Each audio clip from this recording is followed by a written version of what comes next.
Good morning. सभी को मेरा गुड मॉर्निंग, नमस्कार, सत श्री अकाल। और आज का जो टॉपिक सेलेक्ट किया है वो है कि राजनीति क्या होती है और इसको कैसे हम समझ सकते हैं दरअसल। क्योंकि दरअसल आज का टीचिंग सिस्टम, आज का एक साइकी या सोसाइटी का जो पैटर्न ऐसा हो गया है कि राजनीति को समझ पाना बहुत मुश्किल हो चुका है। आम आदमी राजनीति को समझ नहीं पा रहा है। आम आदमी के समझ में राजनीतिक सिस्टम नहीं आ पा रहा है। पॉलिटिकल इंस्टीट्यूशंस को समझने में वो गलती कर रहा है। तो इसलिए आज मेरी इच्छा हुई कि मैं आपसे बात करूं कि दरअसल राजनीति क्या है और राजनीति के मायने क्या है, राजनीति का काम क्या है, उसके ऑब्जेक्टिव क्या है और कैसे राजनीति काम करती है, और जो मॉडर्न एरा है, जो आज की पॉलिटिक्स है, उसमें राजनीति क्या भूमिका निभा रही है, कैसे पॉलिटिकल या पावर स्ट्रक्चर को यूं कहा जाए कि प्रभावित कर रही है। तो विस्तार से बात करेंगे कि राजनीति दरअसल क्या है, कैसे काम करती है, कौन कौन सी चुनौतियां हैं, संविधान से राजनीति कैसे पावर लेती है और संविधान लोकतंत्र को कैसे पावर देता है। तो मेन जो सोर्स ऑफ पावर है वो हमारा कॉन्स्टिट्यूशन है और कॉन्स्टिट्यूशन पार्लियामेंट से पावर लेता है। तो इस चीज़ को समझना पड़ेगा कि राजनीति दरअसल राज करने की एक कला है। और मोटा मोटा देखा जाए तो जैसे ब्रिटिशर्स ने यहाँ पर राज किया, हालांकि उस टाइम डेमोक्रेसी नहीं थी, लेकिन उन्होंने कभी ड्रेन ऑफ वेल्थ से राज किया, कभी रिंग्स फेंस से राज किया, कभी डॉक्ट्रिन ऑफ लैप्स से राज किया, कभी डॉक्ट्रिन ऑफ सब्सिडरी अलाइंस से राज किया, डिवाइड एंड रूल से राज किया। पाड़ो और राज करो की नीति उन्होंने अपनाई। तो आज की राजनीति भारत की राजनीति है। भारत में कई राष्ट्रीय दल है, पॉलिटिकल पार्टीज है। भारत में कई स्टेट लेवल के भी दल है। भारत में कई प्रेशर ग्रुप्स भी है, एनजीओज वगैरह। तो ऐसे पूरी सोसाइटी को समझना और फिर उसके अकॉर्डिंग राजनीति करना, अपने इलेक्शंस डिफाइन करना, अपने इलेक्शंस लड़ना और राज सत्ता हासिल करना। स्टेट्स में हर स्टेट में मुख्यमंत्री बनता है, राज्यपाल बनते हैं, सेंटर में प्राइम मिनिस्टर बनता है और मिनिस्टर्स बनते हैं। और इस प्रकार आज हम राजनीति को समझना चाहेंगे कि दरअसल राजनीति क्या है। और चर्च के बारे में भी मैं बात करता हूं कि चर्च राजनीति में घुस गया था, धर्म यूरोप में, पोप जो है वहाँ का, और शायद इसीलिए वहाँ की राजनीति नकारा हो गई थी और चर्च को फिर दूर हटना पड़ा था। मार्टिन लूथर किंग जैसे रिफॉर्मिस्ट वहाँ पे पैदा हुए। चर्च के ऊपर क्वेश्चन मार्क उठा क्योंकि चर्च अपनी मनमानी करता था। तो ये लगभग कटु सच है कि धर्म से राजनीति को दूर रहना चाहिए। राजनीति बड़ी नैतिकतावादी होनी चाहिए, मानवतावादी होनी चाहिए, समानतावादी होनी चाहिए, साइंटिफिक टेम्पर वाली राजनीति होनी चाहिए। पॉलिटिकल करने वाले को, पॉलिटिक्स करने वाले को ये चीज़ समझनी चाहिए कि वो सोसाइटी से पावर्स ले रहा है तो उसको पे बैक टू सोसाइटी भी करना है। ये उसका राजधर्म होना चाहिए और राजधर्म लोक धर्म से चलता है, लोक लाज से चलता है। जिस राजनेता में आँखों की शर्म नहीं रहेगी या पब्लिक को वो भेड़ जैसा समझेगा, गायन जैसा समझेगा। 64 करोड़ जो भारत के बड़े बुद्धिजीवी, सहज बुद्धि विवेक वाले वोटर्स हैं, लगभग 64 करोड़ वोटर्स हैं, उनको जो राजनेता पूरा मान सम्मान देगा, पूरा एक तहजीब से, लियाकत से, मोहब्बत से उनसे जुड़ेगा, तो निश्चित रूप से भारत की राजनीति मजबूत होगी। लेकिन समस्याएं बढ़ रही है, सामाजिक समस्याएं बढ़ रही है, धार्मिक समस्याएं बढ़ रही है, राजनीतिक समस्याएं बढ़ रही है, आर्थिक समस्याएं बढ़ रही है, सांस्कृतिक, मनोवैज्ञानिक, philosophical, geographical, anthropological, scientific problems बढ़ रही है continuously. There are various problems, they are increasing day by day due to the political paralysed. तो तो जो पॉलिटिकल पैरालाइज्ड है, पॉलिटिकल सिस्टम जो लगातार डाउनफॉल में जा रहा है, पॉलिटिकल सिस्टम का अपना कोई ऑर्डर नहीं है, अपनी कोई सिमेट्री नहीं है, अपना कोई उसका सीक्वेंस नहीं है। कौन सा राजनेता कब किस पार्टी से बने, किस पार्टी से इलेक्शन लड़े, किस पार्टी में चला जाए, किस पार्टी को छोड़ दे, उसका कोई स्टैंड नहीं है राजनेता का।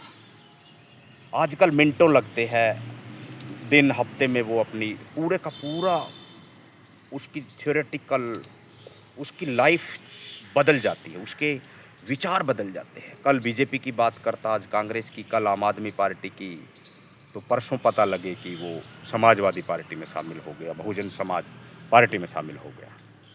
तो राजनेताओं का जो ये गिरता हुआ चरित्र राजनीति के लिए एक बहुत बड़ी समस्या है। इससे सामाजिक समस्याएं पैदा होती है, राजनीतिक समस्याएं पैदा होती है, लोकतंत्र लीक हो जाता है, लीक तंत्र बन जाता है, लीकेज हो जाता है, लेजिस्लेचर में लीकेज हो जाता है, एग्जीक्यूटिव में लीकेज हो जाता है, मीडिया में लीकेज हो जाता है, जुडिशरी में लीकेज, पुलिस सिस्टम लीकेज है, बैंकिंग सिस्टम लीकेज है, रेलवे सिस्टम लीकेज है।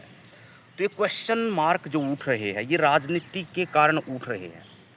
राजनेताओं को इससे बड़ा सबक लेना पड़ेगा, मनोवैज्ञानिक रूप से उनको बड़ा तैयार होना पड़ेगा, मजबूत होना पड़ेगा और उनको सीखना पड़ेगा, उनको अपना अध्ययन करना पड़ेगा, उनको मैकियावेली की द प्रिंस पढ़नी पड़ेगी, उस पर चिंतन, मनन, मंथन, डायलॉग करना पड़ेगा।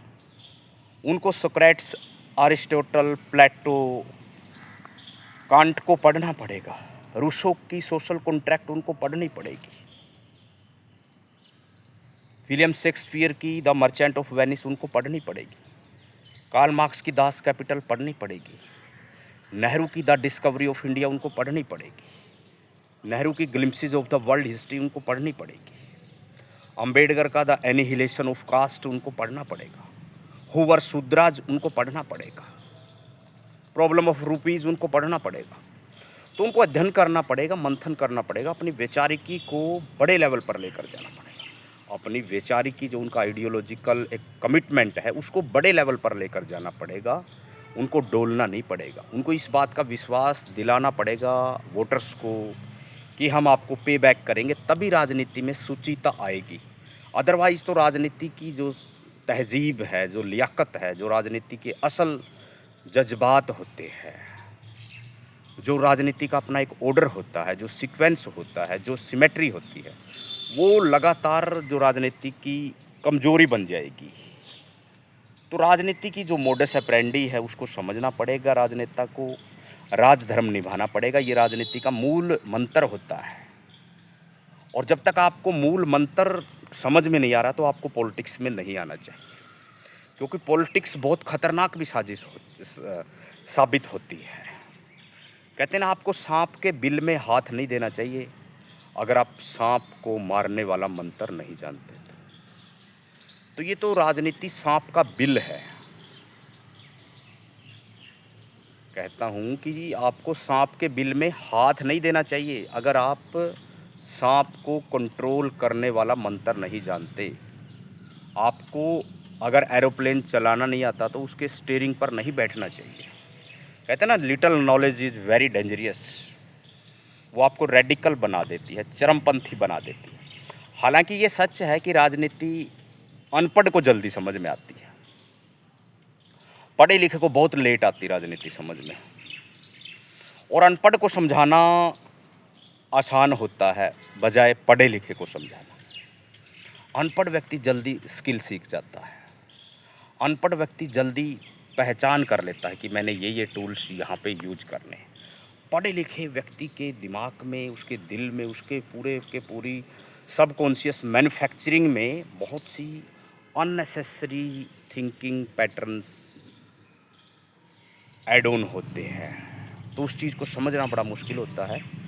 तो हम आज बात कर रहे हैं कि राजनीति क्या है और आधुनिक राजनीति क्या हो गई है।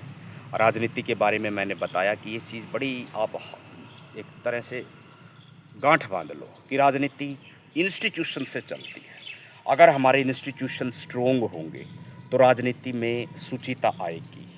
राजनीति स्कूल से चलती है, कॉलेज से चलती है, प्लेग्राउंड से चलती है, स्टेडियम से चलती है, हॉस्पिटल से चलती है राजनीति, कोर्ट से चलती है, आंगनबाड़ी से चलती है, आईआईएम से राजनीति चलती है, आईआईटी से राजनीति चलती है, आईटीआई से राजनीति चलती है। ये चीज़ समझना पड़ेगा। इंस्टीट्यूशंस में क्या होता है कि आप एक ओरिएंटेड ग्रुप को, एक टारगेटेड ग्रुप को ट्रेंड कर रहे होते हैं। उनको जो बातें बताते हैं वो उनके जीवन का पार्ट बन जाती है। सपोज करो मैंने हिस्ट्री पढ़ा, तो हिस्ट्री को पढ़ते पढ़ते मुझे हिस्टोरिकल एनालिसिस करना आ गया, लॉजिकल सिम्बोलिज्म मुझे करना आ गया, रैशनल थिंकिंग आ गई। मैं पॉलिटिकल साइंस पढ़ता हूँ तो मेरे अंदर वैसा वैसा एप्टीट्यूड। तो ऐसे ही जो हमारे इंस्टीट्यूशंस है, जो हमारे इंस्टीट्यूशंस बिल्ड हुए हैं, राजनीति कहाँ से चलती है? अब जैसे HKRN का मुद्दा है, वो इंस्टीट्यूशन का मुद्दा है। हरियाणा कौशल रोजगार निगम कि भाई वहाँ के लगभग 1.5 लाख कर्मचारियों को आपने बंधुआ मजदूर बना दिया है, लगभग 1.5 लाख कर्मचारियों को। तो राजनीति वहाँ चलेगी, खूब चलेगी। लोग संगठित होंगे, ऑर्गेनाइज होंगे, एजुकेट होंगे, उनके अंदर एनलाइटनमेंट आएगी। राजनीति RCT से चलती, rural self employment training institutes, जिसका हेडक्वार्टर कहाँ पे है? बेंगलोर में। डॉक्टर हेगड़े उसके जो है फाउंडर है। राजनीति JNU से चलती है, जवाहरलाल यूनिवर्सिटी। राजनीति अलीगढ़ मुस्लिम यूनिवर्सिटी का मुद्दा है, वहाँ से चलती है। तो आपको इशूज सेलेक्ट करने पड़ेंगे, मुद्दों पर बात करनी पड़ेगी। राजनीति कुरुक्षेत्र यूनिवर्सिटी से चलती कि वहाँ के डिपार्टमेंट्स में किन की भागीदारी ज़्यादा है। राजनीति DU से चलती, दिल्ली यूनिवर्सिटी से, कि वहाँ पे जो असिस्टेंट प्रोफेसर बन रहे हैं, जो प्रोफेसर बन रहे हैं, वो कौन ज़्यादा है?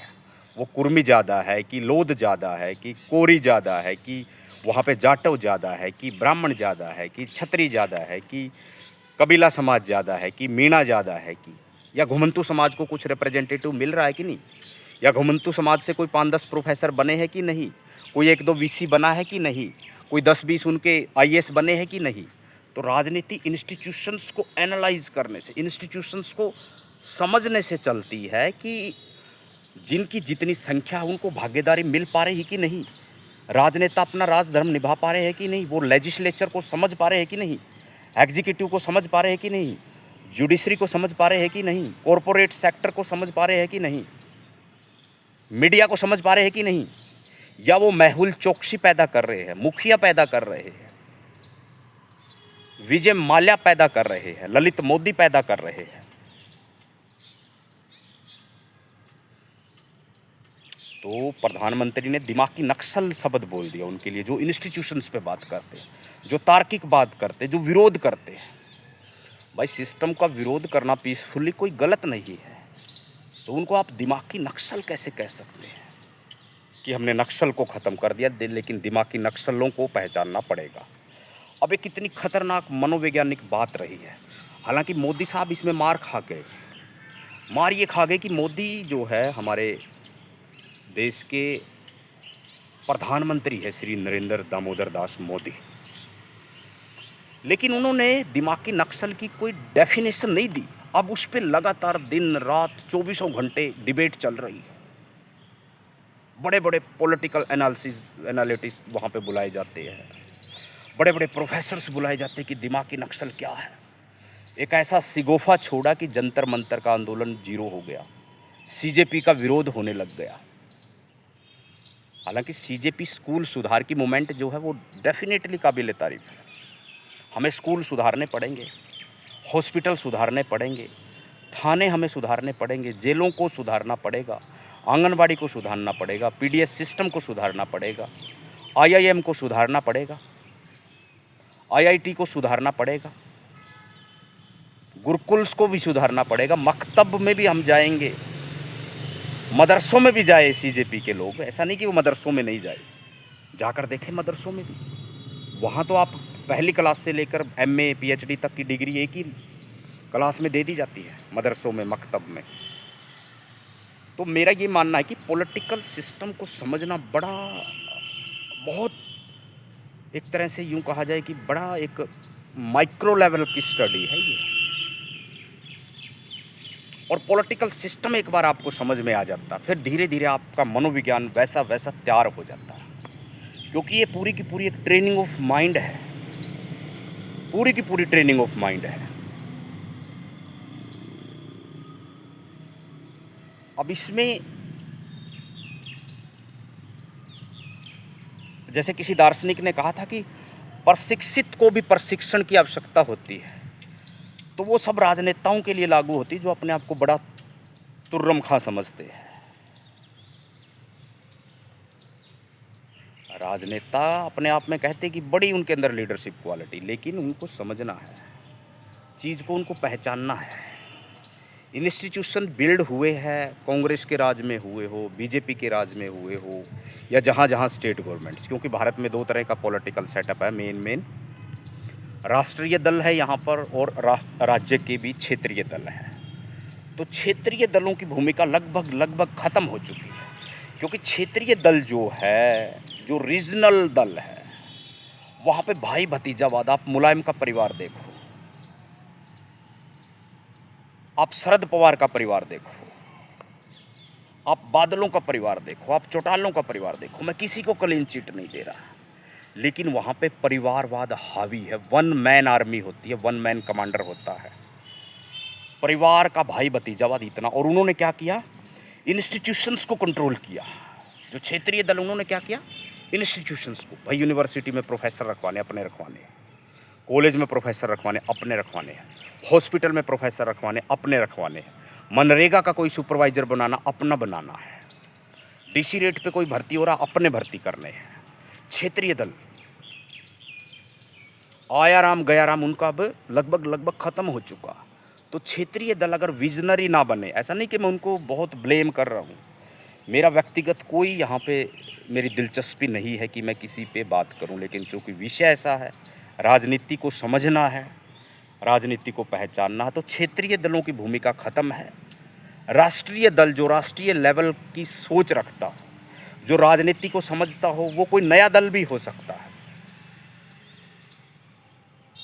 अगर उसका विजन क्लियर है, अगर वो घुमंतु समाज को समझना चाहता है, अगर वो शेड्यूल ट्राइब को पूरे को थ्रू आउट समझना चाहता है, अगर वो कास्ट सिस्टम को समझना चाहता है, अगर वो रिलीजन को समझना चाहता है, अगर वो इंस्टीट्यूशंस को समझना चाहता है, अगर वो सेमिनार, सिंपोजियम, वर्कशॉप, इनकी सिमेट्री को समझता है, इनकी सिमेट्री, इनके ऑर्डर को समझता है, और पावर ऑफ डायलॉग को समझता है, और पब्लिक पावर को समझता है, ईवीएम के इंस्टीट्यूशंस को समझता है, बैलेट पेपर की पॉलिटिक्स को समझता है, एसआईआर की पॉलिटिक्स को समझता है, स्कूलों की पॉलिटिक्स को समझता है, कॉलेजों की पॉलिटिक्स को समझता है, डीईओ क्या कर रहा है, डिस्ट्रिक्ट एजुकेशन ऑफिसर, उसकी साइकोलॉजी को समझता है, तो ऐसा राष्ट्रीय दल और उसके जितने भी लीडरशिप है, कैडर है, बहुत कामयाब होगा, निश्चित रूप से बहुत कामयाब होगा।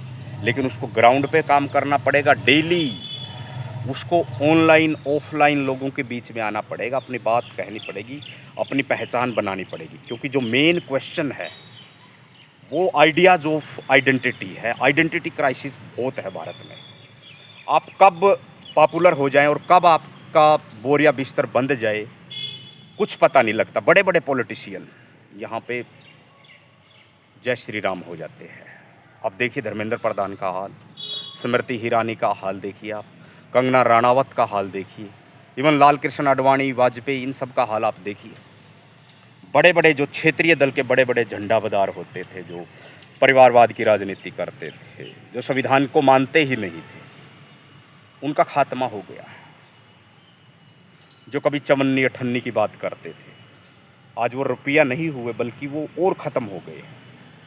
तो ये पॉलिटिक्स आपको समझनी पड़ेगी, देश की बुनियाद को समझना पड़ेगा, लोगों के बीच में जाना पड़ेगा, उनके साथ बैठना पड़ेगा, उनके मसलों को समझना पड़ेगा, उनके मुद्दों को समझना पड़ेगा, उनके सुख दुख में जाना पड़ेगा, उनसे रास्ता कायम करना पड़ेगा। क्योंकि लेनिन ने कहा था कि क्रांति संवाद से बनती है, संवाद से पैदा होती है। तो आपको उस भूमिका में आना पड़ेगा। कहते हैं ना, पक्षियों से एक बार कवि पूछता कि आग लगी इस दरख्त में, जलने लगे है पात, पक्षियों तुम क्यों जल रहे, पंख तुम्हारे पास। और पक्षी फिर क्या कहते हैं कि फल खाए इस दरख्त के, गंदे किए है पात, यही हमारा धर्म है, जलेंगे इसी के साथ। तो एक राजनेता को ऐसी मानसिकता रखनी पड़ेगी, देशभक्ति की भावना, राजभक्ति की भावना, देश के प्रति पैशन, क्योंकि बगैर पैशंस के, बगैर शौक के कोई बात नहीं होती। आपकी स्किल डेवलप नहीं होगी। आप हर चीज़ में बार बार ये सोचते रहोगे कि मुझे क्या फ़ायदा हो रहा। आपका वो शौक बनना चाहिए, लोगों के बीच में जाना, लोगों से बात करना, लोगों के कंसर्न उठाना, इंस्टीट्यूशंस की बात करना। अब जैसे दीवार बनाते हैं तो दीवारों में ईंट लगती है, जैसे ये एक सिंगल ईंट है। अब ये आप पे डिपेंड करना है कि दीवार में ये ईंट को आप कहाँ पर इसको सेलेक्ट करेंगे, कहाँ पर आप इसको लगाएंगे। तो ऐसे इंस्टीट्यूशंस की बेसमेंट बनी, उनकी दीवारें बनी, उनकी छत बनती है, फिर उनकी फिनिशिंग होती है। तो आपको इस चीज़ को समझना पड़ेगा, पहचानना पड़ेगा कि जो ट्रेडिशनल पॉलिटिकल सिस्टम है वो ख़त्म हो चुका है।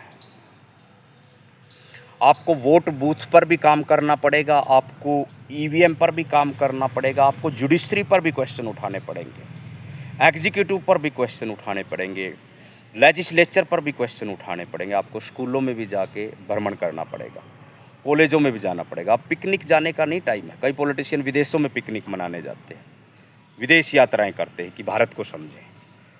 अब मुझे नहीं लगता कि जो भारत में कई पॉलिटिशियन बहुत सक्सेस हुए हैं वो बाहर उन्होंने बहुत ज़्यादा विजिट करी होगी। उन्होंने भारत को ही गहराई से, उनका सामाजिक, आर्थिक, राजनीतिक, सांस्कृतिक रूट्स समझने की बात की है। तो भारत को समझना है। अब नेहरू ने जैसे डिस्कवरी ऑफ इंडिया लिखी थी, या ग्लिम्पसेस ऑफ वर्ल्ड हिस्ट्री लिख दी, या एडम स्मिथ ने द वेल्थ ऑफ नेशंस लिख दी।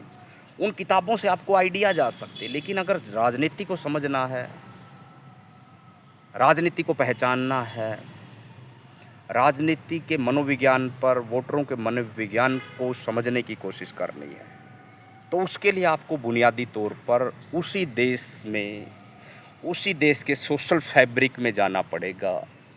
जातियों को आपको स्टडी करना पड़ेगा। जाति एक बहुत बड़ा इंस्टीट्यूशंस है। Caste is a great institutions. और कास्ट फैक्टर को अगर किसी ने सबसे ज़्यादा यूज किया, जवाहरलाल नेहरू, राजीव गांधी, इंदिरा गांधी, कांसीराम। जाति को सबसे ज़्यादा जिन्होंने फोकस किया। देखो, मैं इंस्टीट्यूशंस की बात कर रहा हूँ कि बहुत से इंस्टीट्यूशन है भारत में, school, college, university, IIM, IIT, ITI, judiciary, ये सारे इंस्टीट्यूशंस हैं, जेलें हैं, थाने हैं, कोर्ट है, यहाँ से भी पॉलिटिक्स चलती है। लेकिन जो राजनेताओं के पास पॉलिटिक्स है वो कास्ट पॉलिटिक्स भी है। तो मॉडर्न पॉलिटिक्स में कास्ट पॉलिटिक्स को समझना पड़ेगा। हालांकि ज़माना बहुत बदल रहा है, जैसे आजकल जैन जी की पॉलिटिक्स काम कर रही है, जैन जी। तो जैन जी की जो पॉलिटिक्स है उसको भी आपको समझना पड़ेगा। युवाओं के मुद्दे, जैसे भूमिहीन बेरोजगार संघर्ष मोर्चा हमेशा कहता है कि हमने ज़मीन भागीदारी में हमने एक डिमांड की है कि 2 एकड़ की एग्रीकल्चर लैंड हर भारतीय को मिले जिस पर नहीं है। कम से कम 10 मरले का उसको आवास मिले, रहने के लिए वो अपना मकान बना सके, अगर उसके पास नहीं है तो। कम से कम जो स्लम्स में रहते हैं, चाहे दिल्ली है, नागपुर है, बॉम्बे है, चेन्नई है, कलकत्ता है, जितने भी बड़े बड़े शहर हैं या छोटे शहर भी, जो स्लम्स में रह रहा, जिसका अपना मकान नहीं है, सरकार की ये जवाबदेही होनी चाहिए। और हम डिमांड करते हैं कि कम से कम उसको 50 गज का एक प्लॉट ज़रूर दिया जाए, ताकि वो अपना कोई 2 रूम सेट बना सके, वहाँ पे वो रहन बसर कर सके। ये हमें आज़ादी के 80 साल बाद सोचना पड़ रहा है। और इस सीरियस मैटर को किसी ने आज तक ये ऐसे बात नहीं कही, ना ऐसे कोई डिमांड की जैसे मैंने की है कि 2 एकड़ ज़मीन उसको मिले, कोई भी हो, चाहे कोरी हो, चाहे वो धानक हो, वो जाटव हो, लैंडलेस हो, वो लैंडलेस पीपल होना चाहिए। लैंडलेस की मैं बात कर रहा हूँ। मुद्दा रिजर्वेशन पर उठ रहा, तो रिजर्वेशन का विरोध करना सरासर गलत था। आरक्षण का विरोध नहीं करना चाहिए भाई। जंतर मंतर में आंदोलन चला, लखनऊ में एक सवर्ण कोई मोर्चा है उसने आंदोलन चलाया, ये गलत, बहुत गलत। आप संविधान के साथ खिलवाड़ कर रहे हैं। आरक्षण की जो बुनियाद है उसको समझना पड़ेगा, आपको पूना पैक्ट को समझना पड़ेगा और उन चीज़ों को समझना पड़ेगा कि पूना पैक्ट ने कितना खतरनाक एक मनोवैज्ञानिक साजिश की थी।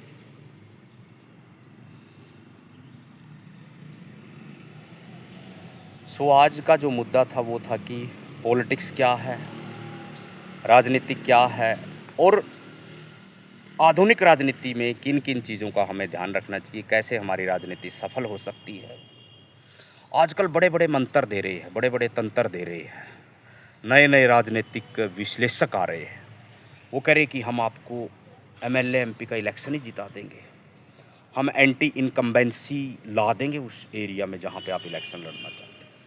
लेकिन मेरा ये मानना है कि जब तक राजनीति वैचारिकी पर पैदा ना हो, राजनीति आइडियोलॉजिकली पैदा ना हो, राजनीति में एथिक्स ना आए, इंटेग्रिटी ना आए, ऑर्डर ना आए, राजनीति में एक सिमेट्री ना आए, राजनीति की अपनी फ्रीक्वेंसी ना हो, अपना सीक्वेंस ना हो, राजनीति में इक्वलिटी, जस्टिस, फ्रेटर्निटी ना हो जो हमारे संविधान के मूल्य हैं, तब तक राजनीति वैसे रहेगी। अगर आपको ओवरनाइट हीरो बनना है, लीडर बनना है, तो वो भारत में आसान है और ख़ासकर अनपढ़ों के लिए, क्योंकि अनपढ़ व्यक्ति को ज़्यादा जल्दी सिखाया जा सकता है। ये मेरा व्यक्तिगत अनुभव है। अनपढ़ व्यक्ति ज़्यादा जल्दी सीखता है, पढ़ा लिखा सीख भी जाएगा, बाद में आपको समझ में नहीं आएगी उसकी साइकी। अनपढ़ को फोकस करना पड़ेगा, अनपढ़ता उसकी घटानी पड़ेगी, लिटरेसी उसको देनी पड़ेगी, एजुकेट उसको करना पड़ेगा, ऑर्गेनाइज उसको करना पड़ेगा, चीज़ें समझ में आएगी। तो हम पॉलिटिक्स को सिर्फ ऐसे नहीं समझ सकते कि हमने जर्मी बेंथम का सिद्धांत पढ़ लिया, रूसो को पढ़ लिया, वॉल्टेयर को पढ़ लिया, सुक्रेट्स को, प्लेटो को, अरिस्टोटल को पढ़ लिया। वो तो सिद्धांत देने वाले हैं, लेकिन इन प्रैक्टिस तो आपको उस सोसाइटी की एंथ्रोपोलॉजी को जानना पड़ेगा, उस सोसाइटी की साइकी को जानना पड़ेगा जिस सोसाइटी में आप काम करना चाहते हैं, उस सोसाइटी की वैल्यूज़ को जानना पड़ेगा, उस सोसाइटी की। जैसे ब्रिटिशर्स ने क्या किया था, सबसे पहले 1773 में रेगुलेटिंग एक्ट पास किया और उसके बाद 1784 में 1776 में अमेरिका की क्रांति हो गई थी। अमेरिका इंग्लैंड से आज़ाद हो गया था, छोटी सी घटना से, बोस्टन टी पार्टी से। उसके बाद 1784 में इंडिया में ईस्ट इंडिया कंपनी ने एशियाटिक सोसाइटी एस्टेब्लिश करी कलकत्ता में। Asiatic Society Sir William Jones के नेतृत्व में। और एशियाटिक सोसाइटी का काम क्या था कि जो भी कंसर्न लिटरेचर है इंडिया का, जो भी इंडिया का लिटरेचर है उसको स्टडी करना, और चूंकि वो संस्कृत में था इसलिए उसको इंग्लिश में ट्रांसलेट कराना। वेदास, उपनिषद, रामायण, महाभारत, या जो भी हमारा माइथोलॉजिकल लिटरेचर था, क्योंकि ज़्यादातर माइथोलॉजिकल लिटरेचर था, उसको स्टडी करने के बाद उनको इतना ज़बरदस्त लिटरेचर उनको मिल गया, उनको पूरी साइकोलॉजी समझ में आ गई इंडियंस की, कि कैसे इनको गुलाम बनाया जाए, कि कैसे इनको दबाया जाए, कैसे इनको डोमिनेट किया जाए, कैसे यहाँ पे ड्रेन ऑफ वेल्थ एस्टेब्लिश की जाए। ड्रेन ऑफ वेल्थ मतलब धन निकास का सिद्धांत, जो दादा भाई नौरोजी ने अपनी पुस्तक में दिया था, poverty and un British rule of India.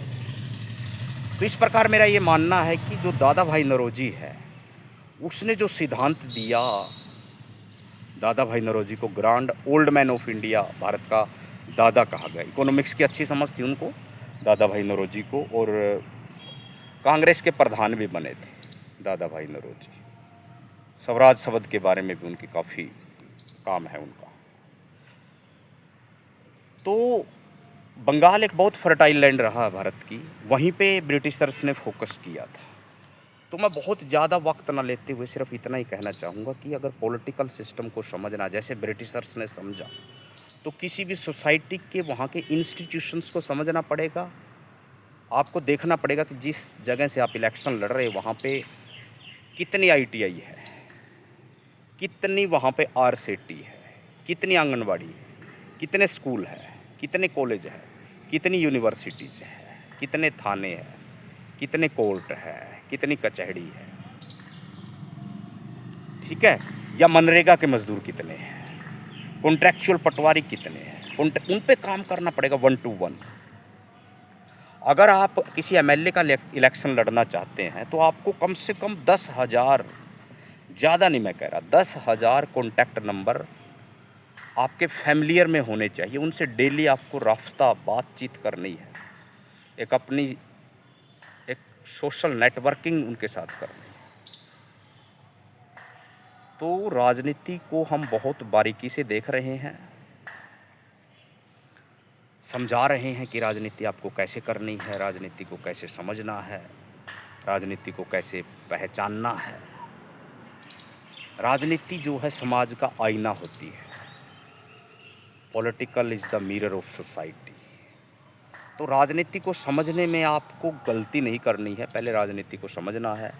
Institution से आजकल राजनीति चलती है, जो करंट मुद्दे हैं उनसे राजनीति चलती नहीं। तो पब्लिक अब क्या है, रोड पे आने लगी। जैसे भलसवा डेयरी दिल्ली में पुलिस वालों को पीट रही पब्लिक। अब बताओ, पुलिसिया तंत्र इतना बड़ा तंत्र है, उनको छित्तर परेड कर रही है उनकी भलसवा डेयरी में। वारंगल तेलंगाना में 2 पुलिस वाले आपस में ही लड़ने लग जाते हैं। जंतर मंतर में पुलिसिया तंत्र की बहुत बरखिलाफत हुई है, बहुत गंदा चेहरा उनका सामने आया है। HKRN में पुलिसिया तंत्र का बहुत वो हुआ। कल की एक घटना है संगरूर की, सरदार भगवंत मान पंजाब के चीफ मिनिस्टर है, उनके घर का घेराव किया, उनके गांव का घेराव किया लोगों ने। टीचर्स थे कुछ, उन्होंने भी किया, पहले भी किया था। और कल जो मुद्दा था वो था कि जो पुरानी पेंशन बहाल करना, क्योंकि अटल बिहारी वाजपेयी इतना खतरनाक व्यक्ति था।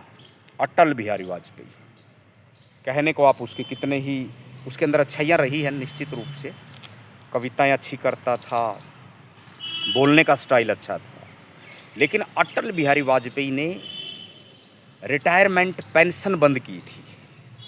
ये उसके पूरे करैक्टर के ऊपर एक ब्लैक स्टिग्मा है।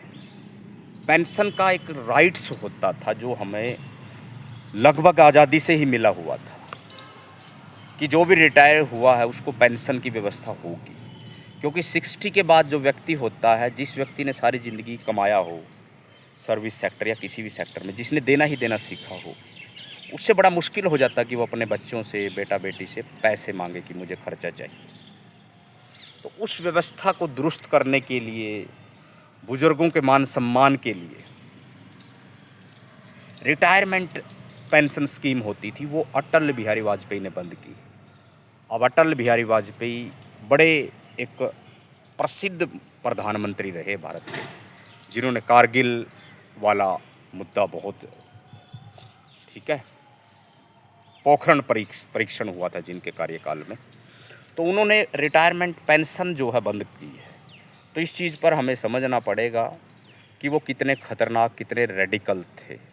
हालांकि वो खुद भी विरोधी थे उस टाइम, उनकी एज भी 60 प्लस ही रही होगी, लेकिन उनको कोई कंसर्न नहीं है, क्योंकि वो राजनेता थे, वो जवान रहते थे, उनको हर अच्छी से अच्छी इन्फॉर्मेशन मिल जाती है, राजनेताओं को अच्छी से अच्छी बेनिफिट्स मिल जाते हैं राजनेताओं को। तो इस चीज़ को हमें पहचानना पड़ेगा, सोचना पड़ेगा कि अटल बिहारी वाजपेयी ने जो पेंशन बंद की, पूरी ऑल इंडिया लेवल पर वो बंद कर दी। जैसे हम गुजरात की बात करते हैं कि वहाँ पे कॉन्ट्रैक्चुअल भर्तियों की शुरुआत हुई गुजरात से, जो कॉन्ट्रैक्चुअल भर्तियों की शुरुआत हुई, और आज कॉन्ट्रैक्चुअल वर्कर्स को इतना गुलामी का जीवन जीना पड़ता है कि बहुत खतरनाक चीज़ें बनती हैं। तो इन चीज़ों को आपको समझना है, इश्यूज पर पकड़ होनी है, और भूमिहीन बेरोजगार संघर्ष मोर्चा इन मुद्दों पर काम कर रहा है। कभी हम अटल पर बात करते हैं, कभी भगवंत मान पर बात करते हैं, कभी प्रधानमंत्री नरेंद्र मोदी पर बात करते हैं, व्यक्तिगत रूप से बात करते हैं, लेकिन उनके लैक्यूना को देखते हैं हम, और उनकी पॉजिटिविटी को भी देखते हैं। ऐसा नहीं कि उनकी पॉजिटिविटी, तो हर व्यक्ति भारत में सम्मान के योग्य है, और यूँ कहा जाए कि हर इंसान में रब होता है, मेरा ये व्यक्तिगत विश्वास है। लेकिन कई बार व्यक्ति हरकतें ऐसी हो जाती जैसे भारत में कई कांड हुए, जैसे भारत का विभाजन एक बहुत बड़ा कांड है। अब इसके लिए किसको ज़िम्मेदार ठहराया जाए, 14 अगस्त को मैं ये सोच रहा था। इस पे कोई कांग्रेस को ज़िम्मेदार बताता है, कोई ब्रिटिशर्स को ज़िम्मेदार बताता है, कोई जिन्ना को, कोई पटेल को, कोई नेहरू को, कोई गांधी को। दरअसल विभाजन जैसी कोई बात थी नहीं। कम्युनलिज़्म इतना एक्सट्रीमिज़्म पर नहीं था कि विभाजन करना ही हल हो, समस्याओं के और भी हल होते हैं। विभाजन हुआ, 1962-65 में युद्ध हुए, 62 में चाइना से हम हारे, 65 में पाकिस्तान को हमने हराया। बांग्लादेश बना,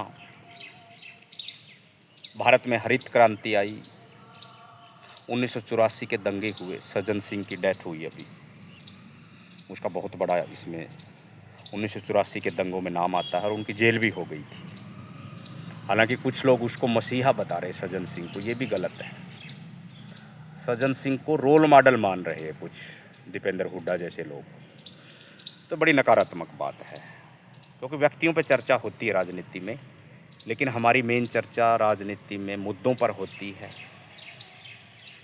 कि कहाँ पर किस पॉलिटिशियन ने क्या रुख अपनाया, कहाँ पर किस पॉलिटिशियन का उस सामाजिक मुद्दे में क्या योगदान रहा। अब जैसे इंदर मेघवाल की हत्या हो जाती है, वहाँ पर किस पॉलिटिशियन ने क्या किया। मिर्चपुर का कांड हो जाता, वहाँ पर किस पॉलिटिशियन ने क्या किया। मनीषा वाल्मीकि की हत्या हो जाती है, उसका रेप हो जाता है। तो ये बड़ी खतरनाक चेहरे राजनीति के हैं। निर्भया कांड हुआ, आरुषि हत्याकांड हुआ, देश में ये बड़े खतरनाक चीज़ें हुई है। इन पर किसका क्या। नक्सलवाद के खिलाफ एक बहुत बड़ी कांग्रेस गवर्नमेंट में ही, क्योंकि नक्सलिज्म जो वर्ड है वो मार्क्सिस्ट आइडियोलॉजी से जुड़ा हुआ वर्ड है।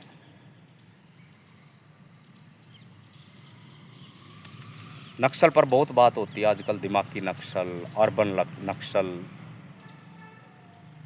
ठीक है। लेकिन मेन मुद्दा अभी पकड़ में नहीं आ रहा है। हमें मुद्दों पर बात करनी चाहिए। रोज़गार सबको देने ही पड़ेंगे, शिक्षा की व्यवस्था सबकी करनी ही पड़ेगी, ज़मीन भागीदारी सबकी होनी ही चाहिए।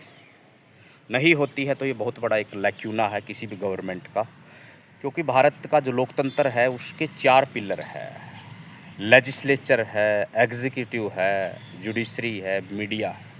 इन चारों पिलरों को मजबूत होना पड़ेगा, अपना राजधर्म निभाना पड़ेगा, तब हम आगे बढ़ सकते हैं, तब हमारी बुनियाद मजबूत हो सकती है, तब हम मजबूती के साथ आगे आते हैं। तो मेरा ये व्यक्तिगत विचार है, मेरा ये व्यक्तिगत मानना है कि सामाजिक, आर्थिक, राजनीतिक, सांस्कृतिक व्यवस्थाएं अपनी गति से चलती रहे, समाज में किसी तरह की कोई नकारात्मक परिवर्तन ना पनपे, सोशल, इकोनॉमिक, पॉलिटिकल डायनेमिज्म रहे, लोग एक प्रॉपर अपने नागरिक होने पर प्राउड फील करें। देखो, भारत एक बड़ा सेकुलर स्टेट है अकॉर्डिंग टू कॉन्स्टिट्यूशन, इसलिए हमें हिंदू को भी उतना ही मान सम्मान है, मुस्लिम को भी, सिख को भी, ईसाई को भी, जैन को भी, बौद्ध को भी, पारसी को भी, या जो भी है। घुमंतू समाज भी है, बहुत बड़ा ट्राइबल कम्युनिटी है, जिनको ट्राइबल क्रिमिनल मान लिया था ब्रिटिश गवर्नमेंट ने। 1873 में एक एक्ट पारित किया था, क्रिमिनल ट्राइब्स एक्ट। तो क्रिमिनल ट्राइब्स एक्ट पारित करके ब्रिटिशर्स ने घुमंतू समाज को, डीनोटिफाइड समाज को, विमुक्त समाज को जन्मजात अपराधी घोषित कर दिया। इस पर बहुत बड़ा मैंने एक लेक्चर बनाया था कि क्रिमिनल ट्राइब्स एक्ट क्या है, दरअसल ये क्या था, इसकी धाराएं क्या थी, और कैसे एक समाज को सदा सदा के लिए फ्रीज कर दिया, उनको जमा दिया, उनको एक तरह से ऑफेंडर बता दिया, जन्मजात अपराधी। हालांकि भारत सरकार ने बाद में उनको हैबिचुअल क्रिमिनल बता दिया। अब देखो, किसी भी एक व्यक्ति के नाम पर आपने एक बहुत बड़े समाज को, एक समुदाय को, जो है कम्युनिटी को क्रिमिनल बता दिया, तो कितनी खतरनाक ये बात है। तो मेरा ये मानना है कि आज के इस जो आज का मेरा टीचिंग का जो एपिसोड था, इसमें मैंने आपको बताया कि राजनीति क्या है, आज की राजनीति में कौन-कौन सी कमियाँ आ गई है, कैसे इनको दूर करें, वो सारा मैंने इन ब्रीफ बताया है। इस पर एक लेक्चर कल भी हम लेंगे कि राजनीति क्या है, इसके मूल्य क्या होने चाहिए, सभी को समानता, स्वतंत्रता, भाईचारा, मानववाद के मूल्य मिलने चाहिए, संवैधानिक मूल्यों की रक्षा होनी चाहिए, सभी को सुरक्षा मिले, सभी को सिक्योरिटी मिले, सभी को अपने सेल्फ डिफेंस के लिए हथियार रखने का अधिकार मिले। भाई सेल्फ डिफेंस के लिए हथियार तो रख ही सकता है। हालांकि ट्रेडिशनल हथियार रखना हमारा राइट्स है, लेकिन मॉडर्न हथियार भी अगर गवर्नमेंट इसके लिए अलाउ करे कि सेल्फ डिफेंस के लिए, क्योंकि समस्याएं बहुत तरह की हो गई है। देश में क्राइम बढ़ रहा है, नो डाउट, टेररिज्म बढ़ रहा है, नो डाउट, रेडिकल वैल्यूज़ बढ़ रही है। तो इस चीज़ पर हमें देखना पड़ेगा कि सोशल सिक्योरिटी होनी चाहिए, सभी को शिक्षा, समानता, रोजगार और सभी को भूमि का अधिकार मिले। ये हमने बात की है, एग्रीकल्चर लैंड। और मैं आप सभी का बहुत बहुत वेलकम करता हूँ कि भूमिहीन बेरोजगार संघर्ष मोर्चा आपके साथ है। तन मन धन से जो भी मुद्दे हमें रैशनल लगते हैं उन पे बात होनी चाहिए, हम बात भी करते हैं। और जहाँ जहाँ हम जा पाते हैं, जैसे पंचकुला है या जंतर मंतर है, वहाँ पे जाने की हम शेड्यूल भी तैयार करते हैं। मेरा कॉन्टैक्ट नंबर है 9876589750। ठीक है, आप कॉन्टैक्ट करें, व्हाट्सएप कर सकते हैं, आपसे ज़रूर हम बात करेंगे जब भी फ्री माइंड में होंगे, फ्री होंगे। मुद्दों पर बात करें, इंडिविजुअल थोड़ा सा अवॉइड करें, टाइम की लिमिटेशन होती है, कई बार हम ज़्यादा इमोशनल होकर बात को लंबी खींच देते हैं, उससे थोड़ा गुरेज करें। तो आप सभी ने सुना, इसके लिए आपका बहुत बहुत दिल की गहराइयों से धन्यवाद है। आप पूरा सुने, आपको समझ में आएगी कि पॉलिटिक्स कैसे है, पॉलिटिक्स कैसे इंस्टीट्यूशन से चलती है, कैसे जाति धर्म से लोग पॉलिटिक्स को चलाते हैं, जबकि जाति धर्म से पॉलिटिक्स नहीं चलानी चाहिए।